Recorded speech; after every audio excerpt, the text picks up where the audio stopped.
Those struggling to conceive are to get IVF under new guidelines finalised today. The age at which women can have treatment on the NHS will be raised from the current age limit of 39. So, for the first time, those up to the age of 42 will qualify. Also, couples will now only have to wait for 2 years for treatment rather than 3. Well, we're now joined by Farrow from Catholic Voices and Mandy Parry, who spent £60,000 to have her daughter Violet after 7 cycles of IVF. My goodness, Mandy, you really wanted that baby, didn't you? She's a very wanted little girl. 5 years it took you. You must welcome these changes. Yes, any free treatment is fantastic for women out there desperately wanting to have a baby. The more that we can have, the better it is, really. I think we still need more on top of this, really. But I very much welcome this news, absolutely. And Caroline, you see what someone like Mandy's been through and how important and the pain of not having a child can bring to not just her, but the family in general. Why, then, is it not a good idea to give couples a chance to have a baby?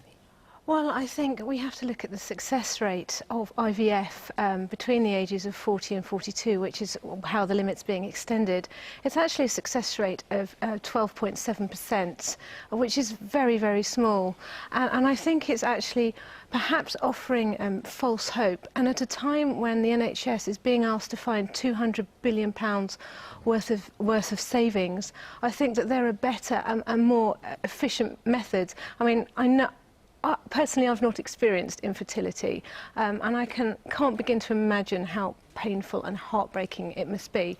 But actually, infertility is normally a symptom of something else, and I think what we would be better off doing is putting more funding and more research into techniques which actually work to cure the underlying infertility, as opposed to... I think, Mandy, a lot of people would sympathise with that point of view, and also perhaps make the point that, you know, if a woman has waited, you know, put a career first and waited until her late 30s or perhaps early 40s to try and have a child, then she should pay for it, particularly at a time like this when we're all facing so many cutbacks in other areas. I think the experience of infertility is just so devastating that women going through it need all the help they can get, quite frankly. I think it's quite clearly, for me and for many others going through it, a medical issue. It's not a lifestyle choice. I was going to say to you that, on the other hand, you know, I mean, if we actually offer a new liver to someone who's almost drunk themselves to death, or help the people who've nearly smoked themselves to death, why shouldn't we help create life? Yeah, absolutely.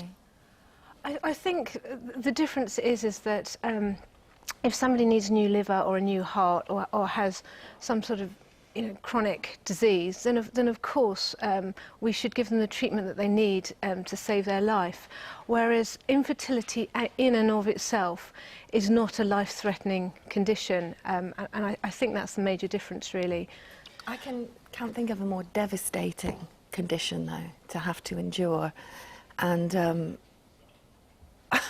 to me, it's clearly a medical issue. We do things that aren't life-threatening on the NHS, don't we? We replace hips and we replace knees, and some of it's about quality of life. And for someone like Mandy, the quality of life of having a family is enormous.